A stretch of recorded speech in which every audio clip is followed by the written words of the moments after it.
यार RS mains में सीधे सीधे क्वेश्चन भी बहुत आते हैं और एनालिटिकल क्वेश्चन भी आने लग गए हैं। अब सबसे जो बड़ी दुविधा होती है वो ये होती है कि यार वैल्यू ऐड करके भीड़ से अलग आंसर कैसे लिखा जाए। फॉर एग्जांपल सीधा सीधा क्वेश्चन है कि ओटीटी प्लेटफॉर्म के बारे में बताओ।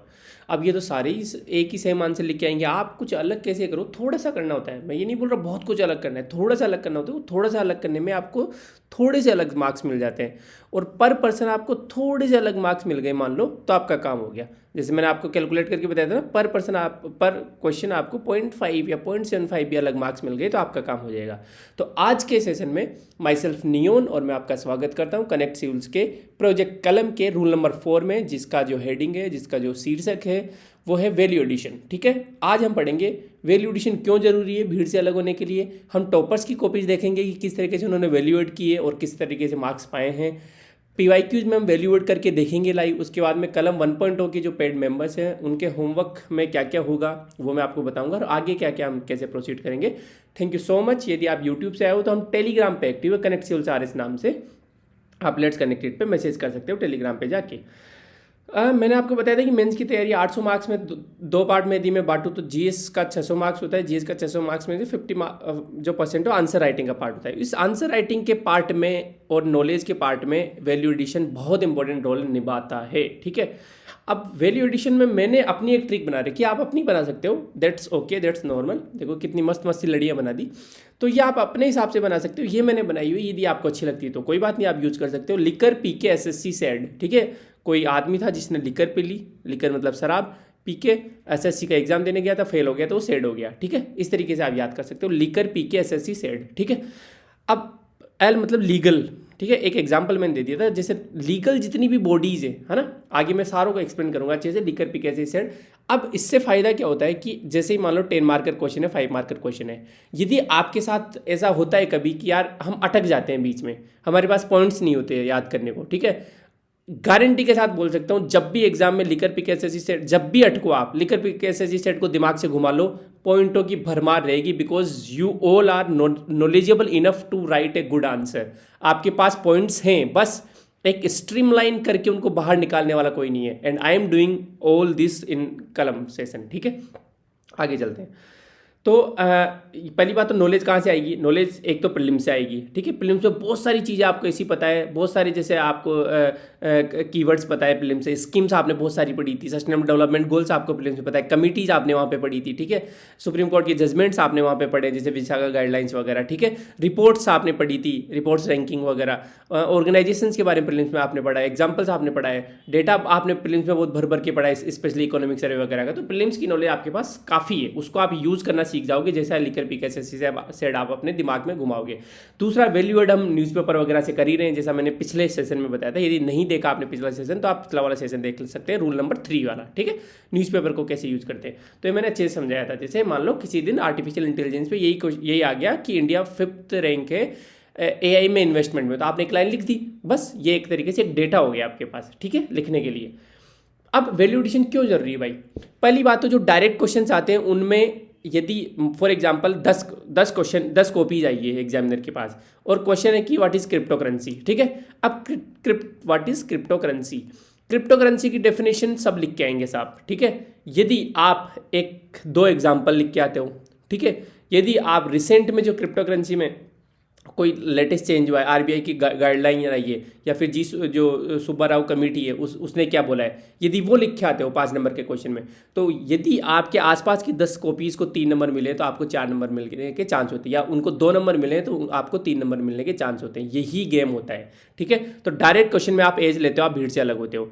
इट्स ऑल रिलेटिव, सेम चीज़ है कि मेंस में कुछ भी गलत सही नहीं होता। ठीक है, सब कुछ रिलेटिव होता है। आप अपने आसपास की कॉपीज़ का जो बंडल है उसमें कैसे आउट परफॉर्म कर रहे हो, उनसे कैसे बेटर लिख रहे हो, आपकी कॉपी को पढ़ के कैसे उसे फील आ रही है कि यार मोरल प्रेशर आ रहा है कि यार पिछले वाले को इतने अच्छे मार्क्स दे दिए तो इसको तो ज़्यादा देने चाहिए, इसने तो इतनी सारी चीज़ें भर रखी है अपने आंसर में, ये तो बंदा नॉलेजेबल लग रहा है मुझे। It's all relative. ठीक है, ध्यान रखना। टू ब्रेक द मोनोटोनिसिटी, आप खुद सोचो आप मान लो आपको answer writing answer copy check करने का काम दे दिया जाए और आपके पास सेम कॉपीज आ रही है, सब सेम आंसर लिख रहे हैं, तो इतनी बोरिंग सी चीज़ हो जाएगी। लेकिन जैसे आपके पास एक कॉपी आई जिसने बहुत अच्छे तरीके से डेटा का यूज़ कर रखा है, डायग्राम्स बना रखे हैं, प्रेजेंटेशन बहुत शानदार कर रखी है, उसने कोट कर रखा है, रैंकिंग्स वगैरह दे रखी है, ठीक है, ये सारी चीज़ें कर रखी है, उसकी मोनोटोनिसिटी ब्रेक होगी और आपके अच्छे से आंसर को जज कर पाएगा, ठीक है। ऑफिसर क्वालिटीज़, यार एक बात बताओ, मान लो क्वेश्चन आ गया कि फॉर एग्जांपल पॉवर्टी पे क्वेश्चन आ गया, ठीक है, कि भारत में गरीबी पे टिप्पणी कीजिए, भारत में गरीबी पे टिप्पणी कीजिए, ये क्वेश्चन आ गया, ठीक है, ठीक है, ये क्वेश्चन आ गया। अब एक बात बताओ, ये क्वेश्चन तो 8th क्लास में भी आ सकता है बिल्कुल। अपन ने 8th में गरीबी पे निबंध वगैरह लिखे थे, 10th क्लास में भी लिखे थे, 12th क्लास में भी लिखे थे, और अब भी सेम क्वेश्चन आ रहा है। ऐसे बहुत सारे क्वेश्चन मिलेंगे आपको हेल्थ पे, एजुकेशन पे, पॉवर्टी पे, विमेन पे, ठीक है, जो कि 8th क्लास की बच्ची को भी आ जाएगा। लेकिन आप में क्या अलग है, आप में ऑफिसर क्वालिटीज़ क्या है, आप में ये अलग है कि you are substantiating every point with data, with fact, with official organisations codes, with official committee reports, है ना। गरीबी में एक 10th क्लास का बच्चा लिखेगा कि भारत में गरीबी बहुत है, बहुत सारे लोग गरीबी रेखा से नीचे। आप क्या बोलोगे, आप बोलोगे कि द सुरेश तेंदुलकर कमेटी के हिसाब से भारत में 21% लोग गरीब है, जिसमें SECC 2011 का डेटा यूज किया गया। दैट्स द ऑफिशियल क्वालिटीज़, कि आप ऑफिशियल जो डेटा है, ठीक है, सेंसस पॉपुलेशन सेंसस 2011 को आप कोट कर रहे हो, सुरेश तेंदुलकर कमेटी को आप कोट कर रहे हो, ठीक है। उसके अलावा फिर जैसे और कोई डेटा आप और कोई कमेटी आप यूज कर रहे हो, जैसे करप्शन पे क्वेश्चन आ गया, भ्रष्टाचार तो 8th क्लास का बच्चा भी निबंध लिखता है, आप लिख रहे हो कि ट्रांसपेरेंसी इंटरनेशनल के हिसाब से, जो कि आपने प्रीलिम्स में पढ़ा है, कि जो करप्शन परसेप्शन इंडेक्स है उसके हिसाब से इंडिया की लगभग, मान लो मुझे एग्जैक्टली याद नहीं है अभी, मान लो 95वीं रैंक दी है, ठीक है, पिछली बार 95 थी, तो 95th रैंक है, ठीक है। ये आप लिख के आ रहे हो, तो आपकी ऑफिशियल क्वालिटीज़ दिखती है साहब, आप अलग होते हो फिर भीड़ से, आप उस 8th class 10th class 12th class के बच्चे से अलग होते हो, है ना। तो इसलिए वैल्यू एडिशन जरूरी है। अब आप टॉपर्स की कॉपी में देखते हैं क्या टॉपर वैल्यूएट करते हैं, जैसे what are the main values of civil services. अब एक बच्चा तो लिख रहा है कि हाँ ये 4-5 मेन वैल्यूज है, एक लिख रहा है कि as defined in second ARC, ठीक है, 1.5 नंबर मिला है। इससे भी और बेटर लिख के आ सकते हो आप, भाई टॉपर्स ने किया है तो उससे तो एक कदम आगे चलना पड़ेगा ना अपने को पिछली जनरेशन से तो हम एक कदम आगे ही है। तो हम क्या बोलेंगे कि सेकेंड ARC, और फिर यहाँ पे ब्रैकेट में लिख दो 2005। ये भी एक वैल्यूडेशन का तरीका है कि 2005 में आई थी, हमें ये भी पता है ना। तो 4 वैल्यूज तो इसकी लिख दी, और फिर दूसरी हेडिंग लगा के लिख दो कि अकॉर्डिंग टू नोलन कमेटी, क्योंकि नोलन 2-3 ये मैं एथिक्स में आपको अच्छे से पढ़ाऊंगा, डोंट वरी अबाउट दैट, ठीक है, कि किस तरीके से एथिक्स का आंसर लिखना है, किस तरीके से मार्क्स खींचने। तो दूसरी हेडिंग लगा कि नोलन कमेटी के हिसाब से ये 4 वैल्यूज थी, टोटल 7 वैल्यूज थी, लेकिन आपने 2 हेडिंग में ब्रेक कर दी, एक बार सेकंड ARC का नाम ले लिया, एक बार नोलन कमेटी का नाम ले लिया, कैसे मार्क्स नहीं देगा भाई वो।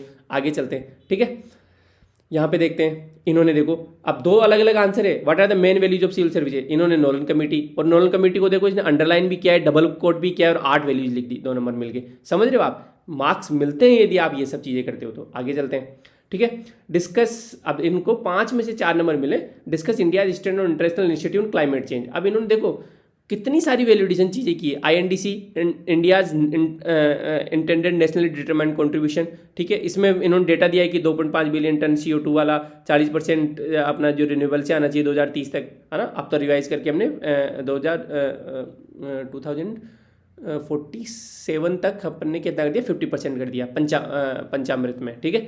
उसके अलावा इन्होंने पोल्यूटर्स पे प्रिंसिपल और CBDR, ये सब क्या है, कीवर्ड है, ठीक है। CBDR common but differential responsibility, Indira Gandhi ji ने दिया था, याद करो आप, है ना।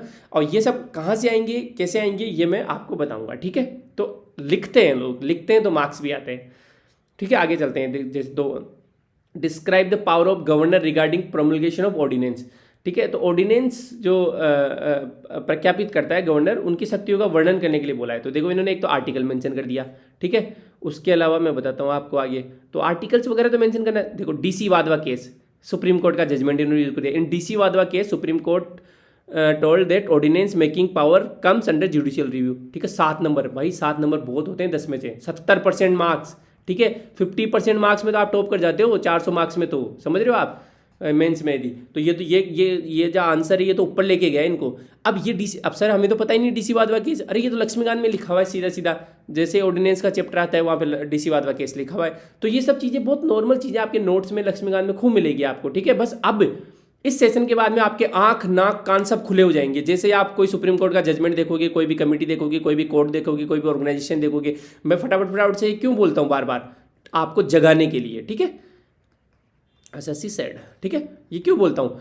कोई भी लीगल बॉडी देखोगे, एग्जाम्पल देखोगे, कोर्ट देखोगे, ऑर्गेनाइजेशन देखोगे, रैंकिंग देखोगे, पर्सनलिटी देखोगे, कोई भी कीवर्ड देखोगे, स्कीम्स देखोगे, सुप्रीम कोर्ट का जजमेंट देखोगे, उसके अलावा आर्टिकल देखोगे, डायग्राम देखोगे, डेटा देखोगे, ये सब जब भी आप देखोगे, उसके अलावा और क्या क्या थे मैं आगे डिस्कस करूँगा, ये सब जब भी देखोगे तो आपका दिमाग चमक जाएगा। अब देखो इसमें देखते हैं, जैसे explain the measure taken to enhance the integrity in administration in India. Bharat में प्रशासन में सच्चरित्रता को बढ़ाने के लिए कौन कौन सी उपयोग किए गए, ठीक है। अब इन्होंने देखो code of conduct for civil servant नहीं लिखा, आगे 1961 भी लिखा है, ठीक है। अब ये मेरे नोट्स में ऐसे कैसे लिखे हुए 1966 है ना, ये फर्स्ट ARC की, सेकंड ARC की 2005 लिखा भी होगा इन, सेकंड ARC की 2007-8 नहीं, ये 2005 है, ठीक है। 2005 में रिलीज हुई थी, 2005-6 लिखते हैं यूजुअली, ठीक है। कोई बात नहीं, मेंस में इतनी गड़बड़ चलती है, ठीक है। अभी मैं आगे बताऊंगा। होता कमेटी, संतनम कमेटी, ये सब, लोकपाल कब आया, लोकायुक्त कब आया, सारी चीज़ों का CVC Act 2003 में, ये सब पता है आपको, प्रीलिम्स में पढ़ाया आपने, ठीक है।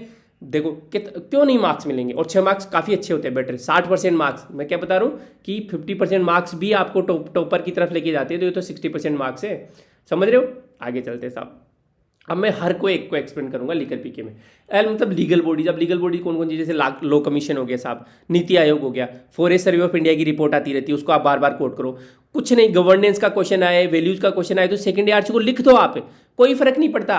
रेंडम सर्च करके देखोगे ना आप, तो जैसे मान लो, अब मैं आगे बताऊंगा आपको ना। उसके अलावा बजट, इकोनॉमिक सर्वे को कहीं भी लिख दो, अकॉर्डिंग टू इकोनॉमिक सर्वे, कोई भी डेटा आपको पता है ना इकोनॉमिक्स का, अकॉर्डिंग टू इकोनॉमिक सर्वे 2023 लिख दो, ठीक है। डेटा के आगे लगा दो, कोई फर्क नहीं पड़ता। इकोनॉमिक सर्वे इतना बड़ा है कि उसमें वो डेटा होगा ही होगा, ठीक है। बस डेटा वैलिड होना चाहिए कि GDP में कितना कंट्रीब्यूशन है एग्रीकल्चर का, सर्विस सेक्टर का, इंडस्ट्री का, ठीक है। ये सब PIB आती रहती है, NCBI national crime report bureau, ये जैसे राजस्थान सेकंड है महिलाओं के प्रति जो क्राइम है उनमें, ठीक है। तो ये सब कोट करना जरूरी है, ठीक है। ये ध्यान रखना है कौन कौन सी लीगल बॉडीज होती है, कोई भी डेटा वगैरह में इनको आप कोट करो, इन्हीं के मार्क्स होते हैं। उसके बाद में एग्जाम्पल भी अब आपको लोकल एग्जाम्पल लेने, नेशनल एग्जाम्पल लेने, इंटरनेशनल एग्जाम्पल लेने, रिलीजियस डाइवर्सिटी के एग्जाम्पल लेने, है ना। मान लो आपको कोई सोशियोलॉजी में क्वेश्चन आ गया, तो आप सिर्फ ये नहीं, फॉर एग्जाम्पल सामाजिक समरसता के बारे में हमें बताना है, रिलीजियस टॉलरेंस के बारे में बताना है, तो सिर्फ हम एक एग्जाम्पल नहीं देंगे। हम क्या देंगे कि बद्रीनारायण में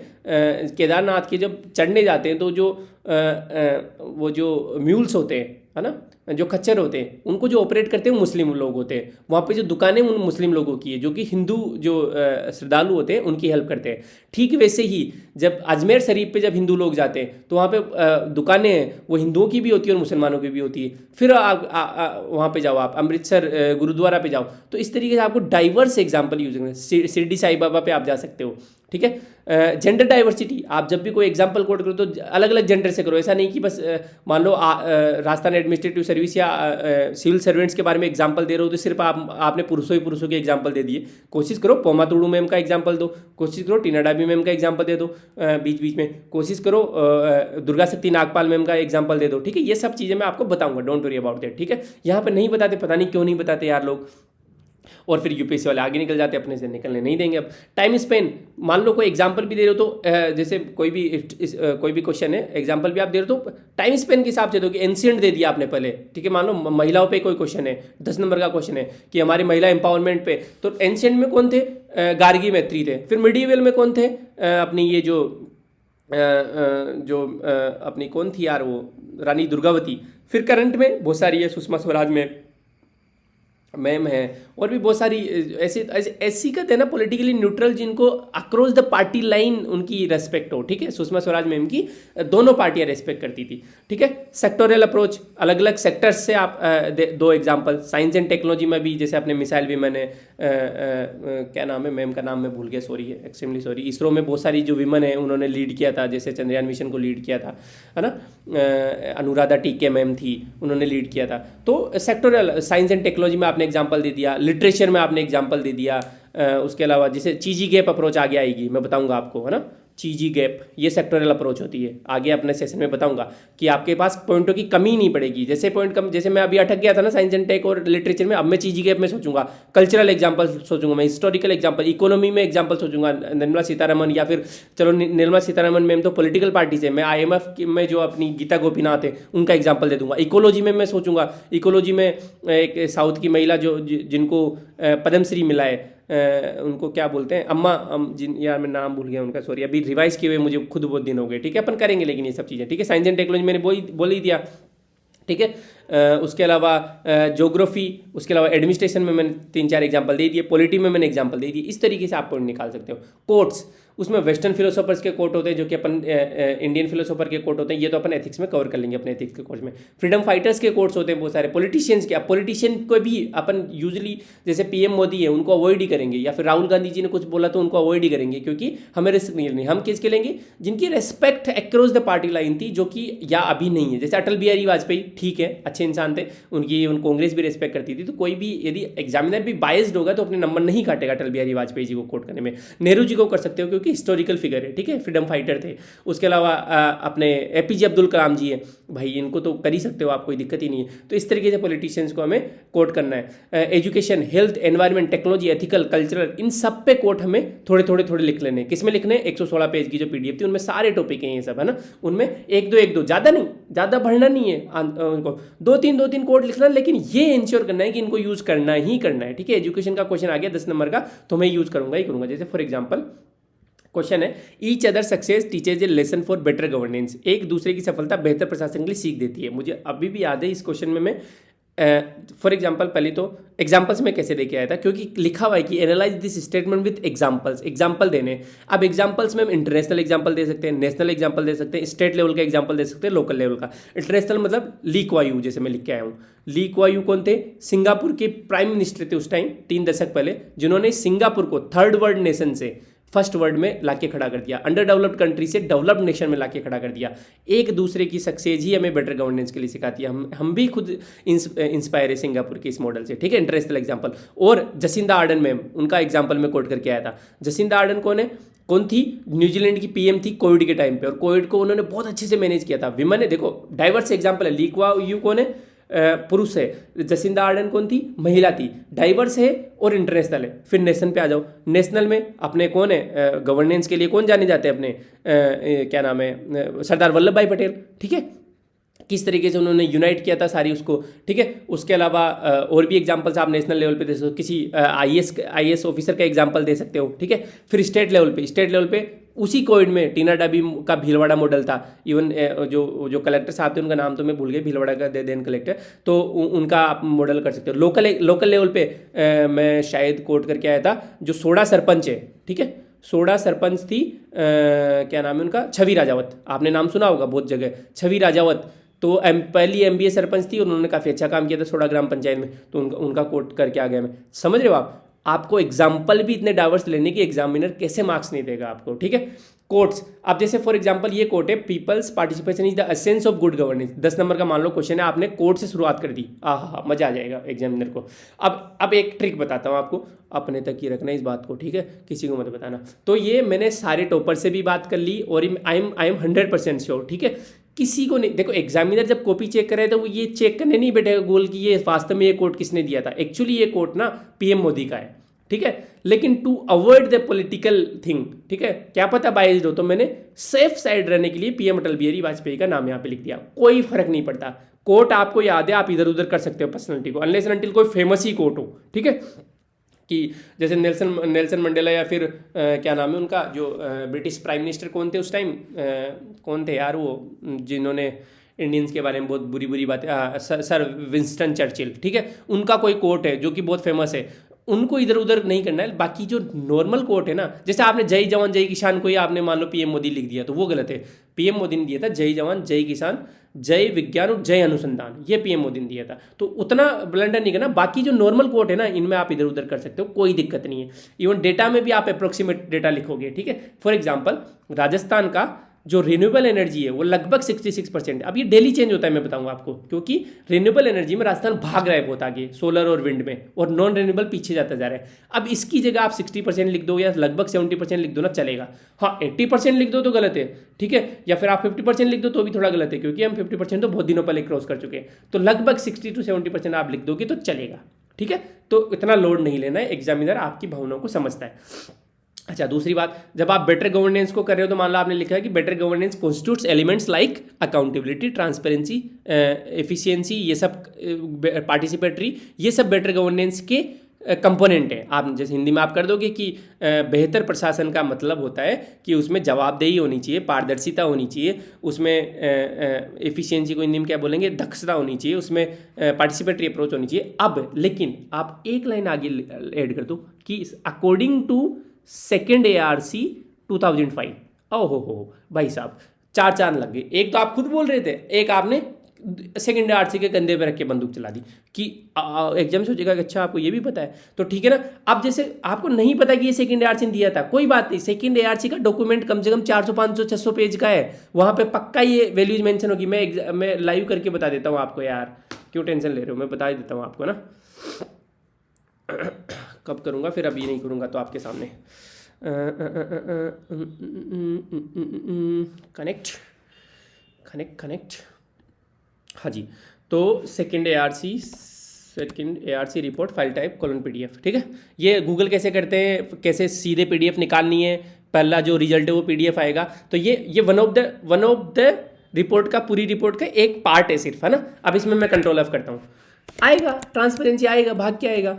ये देखो ट्रांसपेरेंसी कितनी जगह, 61 बार तो ट्रांसपेरेंसी मेंशन किया हुआ है, ट्रांसपेरेंसी 44 बार, ठीक है। उसके अलावा अकाउंटेबिलिटी पे आ जाओ, क्योंकि पूरी रिपोर्ट ही 13 बार अकाउंटेबिलिटी मेंशन किया हुआ है। कुछ भी ले लो, पार्टिसिपेटरी अप्रोच पे आ जाओ, 17 बार पार्टिसिपेटरी डेमोक्रेसी की बात हुई है, तो ये तो आएगा ही आएगा, ठीक है। एरिस्टोटल के कोट वगैरह यूज किए हुए इन्होंने, समझ रहे हो आप। तो कुल मिला के आपको कॉन्फिडेंट रहना है, आप इन सबको लिख सकते हो आगे कि सेकेंड ARC ने कहा था ये बात, ठीक है। कोई कुछ गलत नहीं होता मेंस में।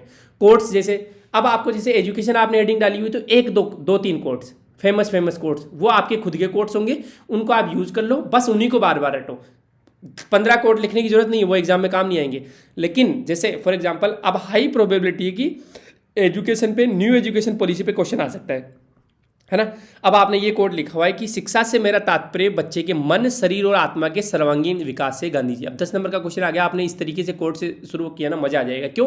क्योंकि NEP भी तो यही बात करता है, होलिस्टिक एजुकेशन की बात करता है, उसमें सिर्फ मन की बात नहीं, शरीर और आत्मा के सर्वांगीण विकास की बात करता है, क्योंकि वोकेशनल एजुकेशन भी है नेशनल एजुकेशन पॉलिसी में, ठीक है। तो by education I mean an all round development of child's mind, body and soul, Gandhi ji ने कहा था। उसके अलावा education is the most powerful weapon which you can use to change the world, Nelson Mandela ने ये कहा। बस 2-3 कोट याद रख लो, बस ये इंश्योर करना है कि जो नोट्स में पढ़ा हुआ है वो कॉपी में काम आना चाहिए। भले ही 10 की जगह 2 ही चीज़ें लिखो, लेकिन वो 2 चीज़ें काम आनी चाहिए, ये इंपॉर्टेंट होता है। आपकी कॉपी में कितनी सारी चीज़ें लिखी हुई है, आपके माइंड में कितनी सारी चीज़ें भरी हुई है, डजेंट मैटर, एग्जामिनर को उससे कोई मतलब नहीं है। एग्जामिनर के हाथ में आपकी कॉपी होगी, बस उसमें क्या जा रहा है। कम लिखो, कम पढ़ो, लेकिन यूज करो उसको। हेल्थ में जैसे मान लो आप एक ही कोट लिख रहे हो, लेकिन ऐसा यूनिवर्सल सा कोट लिखो कि digital India is not an elite concept anymore, we have to use this idea to revolutionise health and education in India. Digital India पे कोई विशिष्ट उदाहरण नहीं रही है, हम इसका डे टू डे में प्रयोग करना चाहते हैं स्वास्थ्य और शिक्षा में क्रांति लाने के लिए। PM नरेंद्र मोदी जी ने ये बोल दिया। टेक्नोलॉजी पे क्वेश्चन आते रहते हैं, तो टेक्नोलॉजी पे एक छोटी सी लाइन लिख दिया, human spirit must prevail over technology. मान लो एक क्वेश्चन आ गया कि आर्टिफिशियल इंटेलिजेंस की फ़ायदे नुकसान बताओ, या फिर है ना, तो जब नुकसान की बात करते हैं या फिर हम कंक्लूड करेंगे उसको, तो आइंस्टीन का हम कोट लिख देंगे कि आइंस्टीन ने ये कहा था कि भाई साहब जो ह्यूमन जो स्पिरिट है वो टेक्नोलॉजी के ऊपर हमेशा हावी होनी चाहिए, उसको नहीं दबानी चाहिए टेक्नोलॉजी।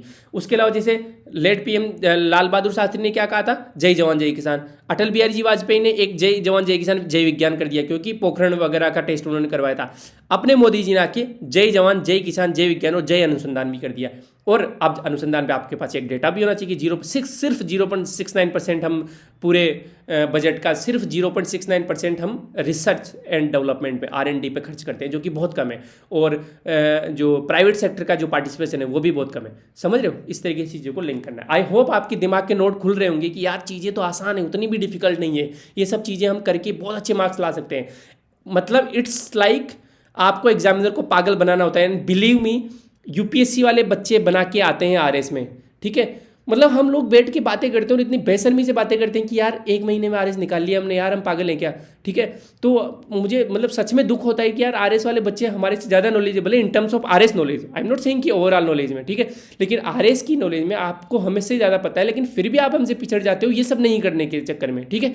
हम नहीं होने देंगे ये सब चीज़ें। Women, the idea of perfect womanhood is perfect independence. पूर्ण स्वतंत्रता का विचार ही पूर्ण नारीत्व, स्वामी विवेकानंद। अभी ये कोट ऐसा है कि विमन का कोई भी क्वेश्चन हो यार ये फिट हो ही जाएगा, ठीक है। भले एक कोट लिखो लेकिन उसको यूज करके आना है अपने को। आगे चलते हैं वैल्यू एडिशन में। ऑर्गेनाइजेशन जैसे लिकर पीके में चलना LEQOR, ठीक है, तो LEQ हो गया, ORP पे चलते हैं। ऑर्गेनाइजेशन बहुत टाइप की होती है, जैसे कोई एनजीओ हो गया। अब बहुत सारे एनजीओ आपने प्रीलिम्स के टाइम पढ़े होंगे, सेल्फ हेल्प ग्रुप्स के बारे में पढ़ा होगा। इंटरनेशनल ऑर्गेनाइजेशन बहुत सारी होती है, जैसे United Nation, G20, Quad, BRICS. अब क्वाड का डायरेक्ट क्वेश्चन आएगा तो ठीक है, लेकिन हम क्वाड यूज करके ही नहीं आते, है ना। नेशनल लोकल ऑर्गेनाइजेशन होती है, मिनिस्ट्री बहुत सारी ऑर्गेनाइजेशन होती है, मिनिस्ट्रीज के बहुत सारे सब वो होते हैं, ठीक है। प्रेशर ग्रुप्स होते हैं, एनवायरमेंट पे NGT, WTI वगैरह की ऑर्गेनाइजेशन होती है। साइंस में इसरो, DRDO जैसी ऑर्गेनाइजेशन होती है। इनको भी हमें बार बार कोट करना है, इनको भी यूज़ करना है, ठीक है। रैंकिंग्स, हेल्थ पे बहुत सारी रैंकिंग आपने देखी होगी। एजुकेशन पे रैंकिंग, जैसे प्रथम जो इंडिया जो NGO है उसकी बहुत सारी एजुकेशन पे रैंकिंग्स वगैरह आती रहती है। इकोनॉमिक रैंकिंग आपने देखी होगी। पॉलिटिकल रैंकिंग, है ना।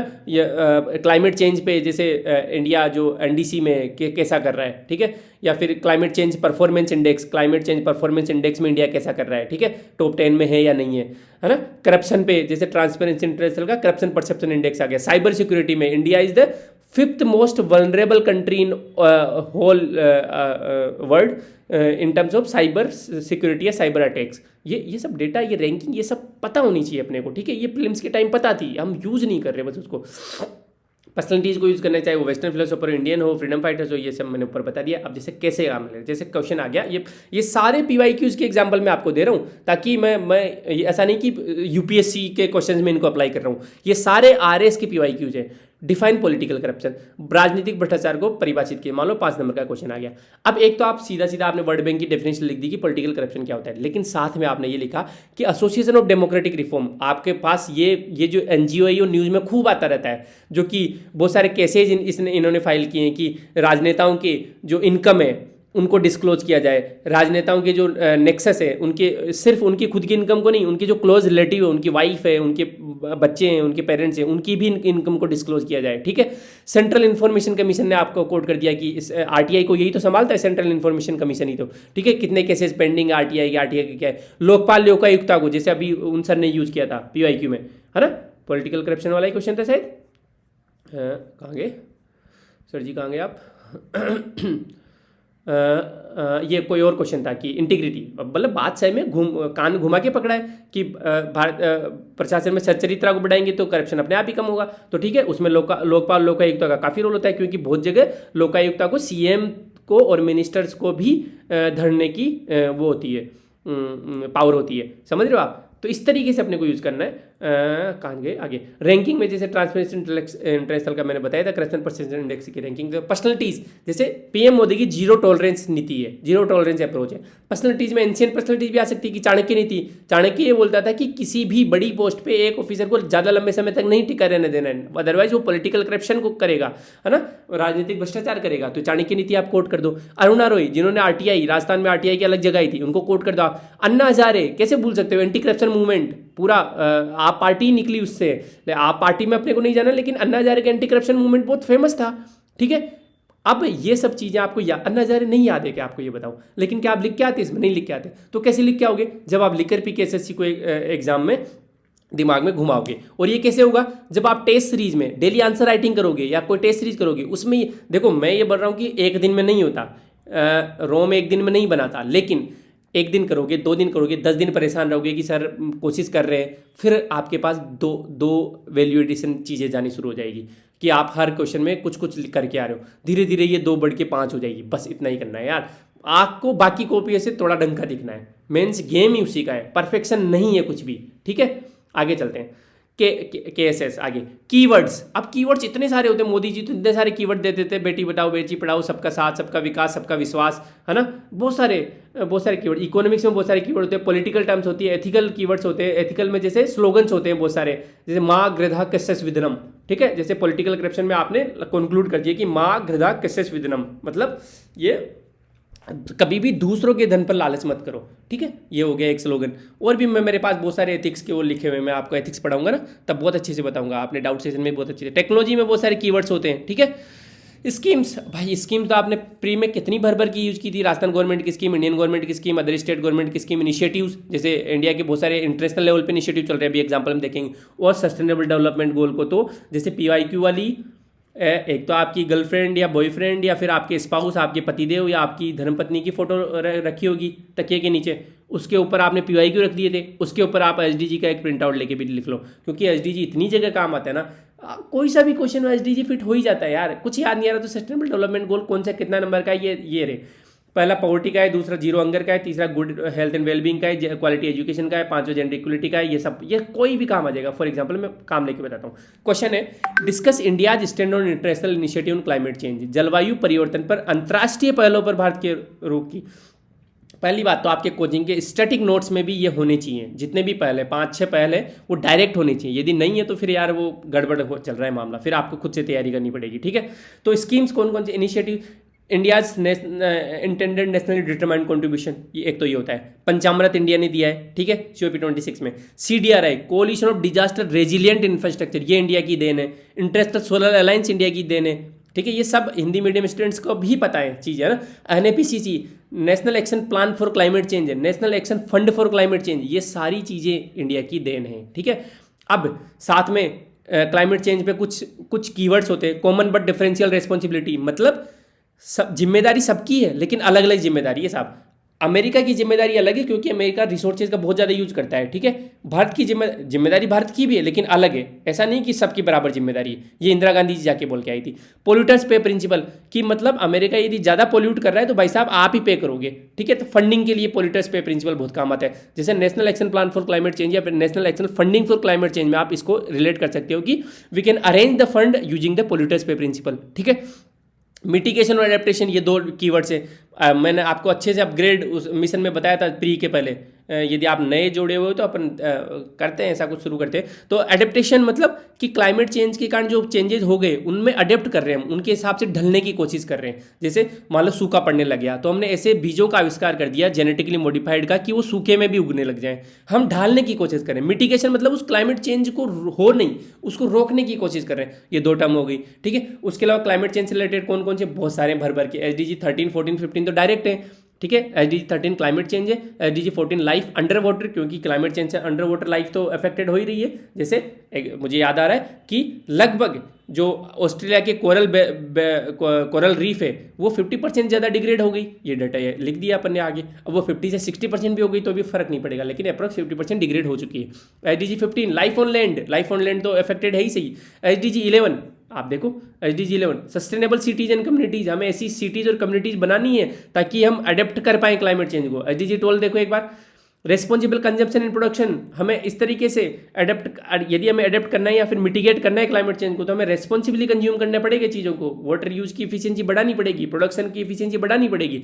SDG 7 affordable and clean energy, हमें रिन्यूएबल एनर्जी का परसेंटेज बढ़ाना पड़ेगा ताकि क्लाइमेट चेंज को हम मिटिगेट कर पाएं। समझ रहे हो भाई, भर भर की चीज़ें हैं यार।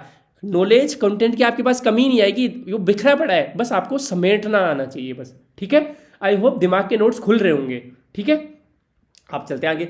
CSA last, committees. अब कमिटीज आपने बहुत सारी पढ़ी है एजुकेशन में, जैसे आपने न्यू एजुकेशन पॉलिसी में कस्तूरी रंगन कमेटी पढ़ी है। पॉवर्टी में आपने कोई 4-5 कमेटी तो मैंने ही पढ़ा दी थी, सुरेश तेंदुलकर कमेटी, रंगराजन कमेटी और भी बहुत सारी। हेल्थ में आपने कमेटी जैसे वो तो सुप्रीम कोर्ट जजमेंट था हेल्थ में, कौन सा, मेहता जी का judgment, right to healthy environment वाला, एनवायरनमेंट और हेल्थ को जो कनेक्ट करता है, ठीक है। एथिक्स में बहुत सारी कमेटीज हैं।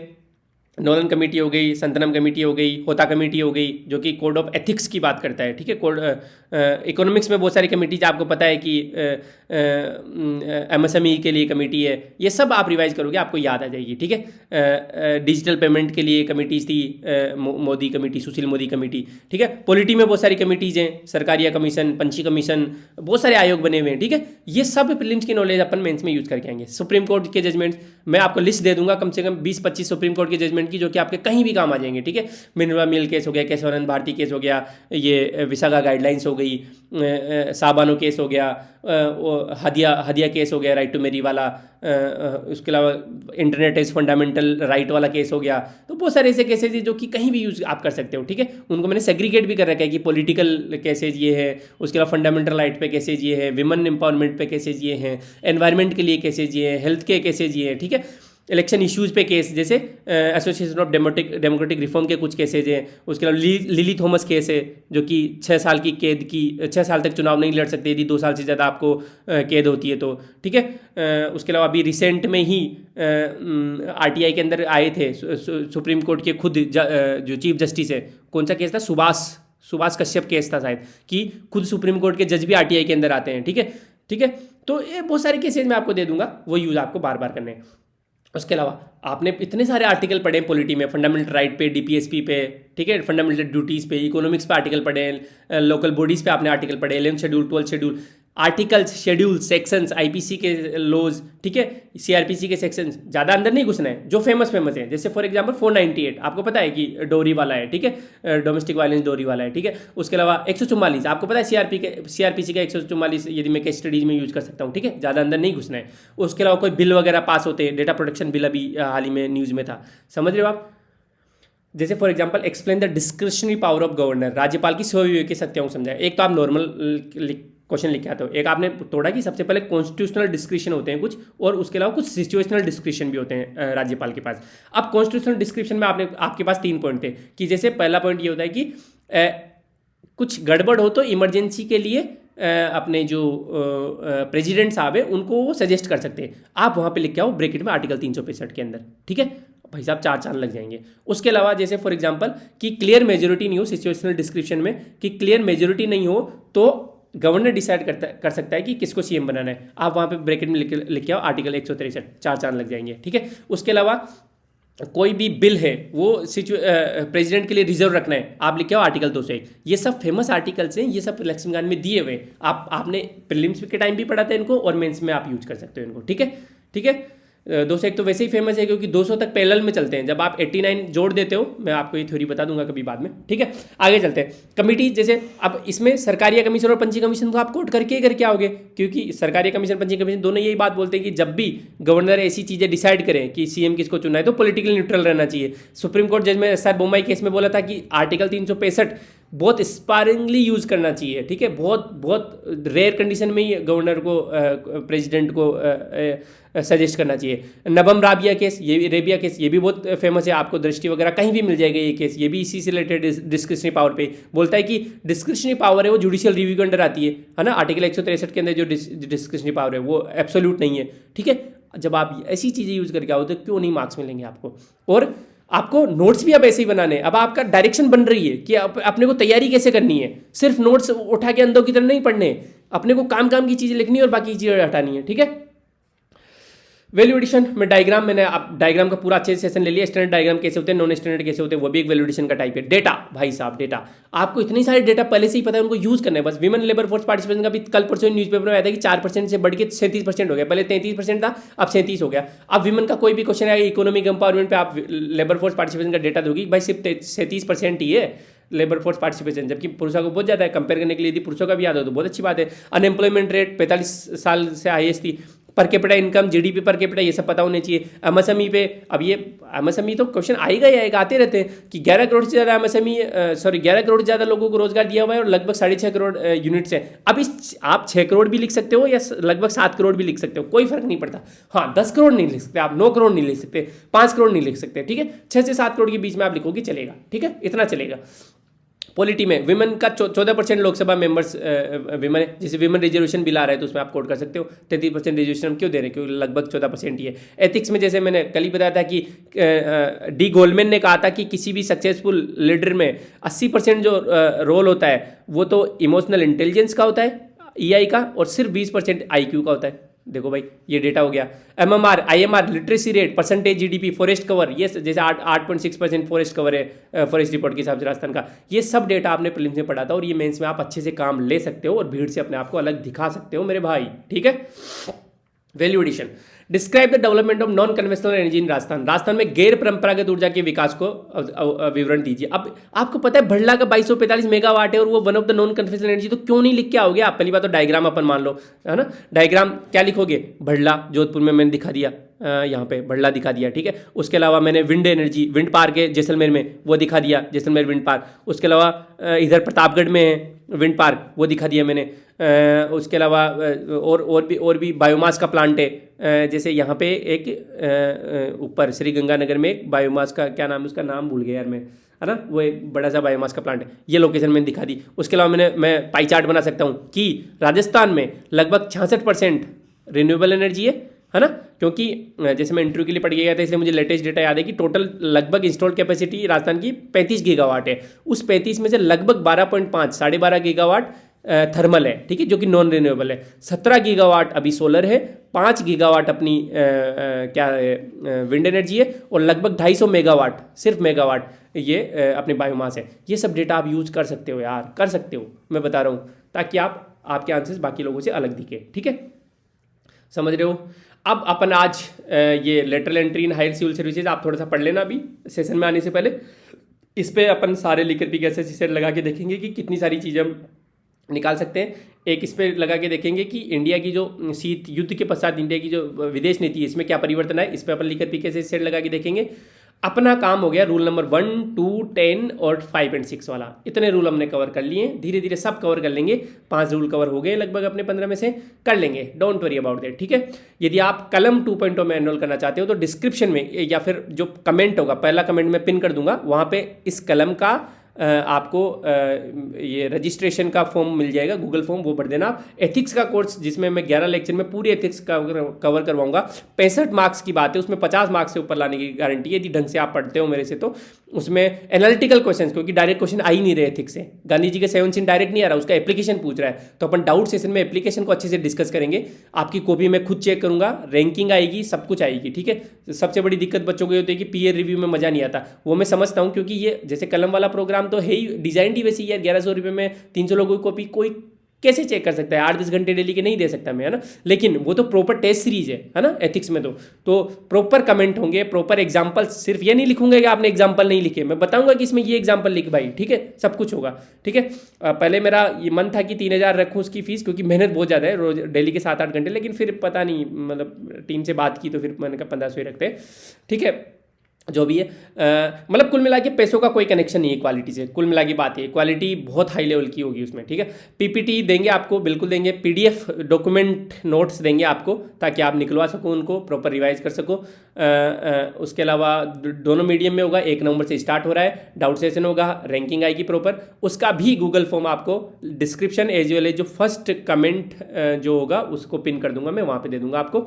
Thank you so much. कर भला तो हो भला। आप इस सेशन को शेयर कर सकते हो यदि अच्छा लगा तो आपको, कि किस तरीके से भीड़ से अलग आंसर लिखा जाता है। लाइक तो कर ही दो यदि अच्छा लगा हो, तो नहीं लगा हो तो डिसलाइक कर दो प्लीज़, ताकि मुझे भी आइडिया लगे कि मैं फालतू की बकवास कर रहा हूँ यहाँ पे। और सब्सक्राइब कर दो नहीं किया हो तो, क्योंकि ऐसे वीडियोज आते रहेंगे। मुझे पता है ये चीज़ें बहुत हेल्प करती है, बहुत हेल्प करती है, वो तो मैं तो बोल देता हूँ ऐसे ही कि बकवास कर रहा हूँ। बाकी सारे लोग हम ये यूज़ कर करके मेंस निकाला हुआ है हमने, तो आप भी निकाल सकते हो, कोई बड़ी बात नहीं है। आप हमसे ज़्यादा नॉलेजेबल हो इन टर्म्स ऑफ राजस्थान नॉलेज, ठीक है।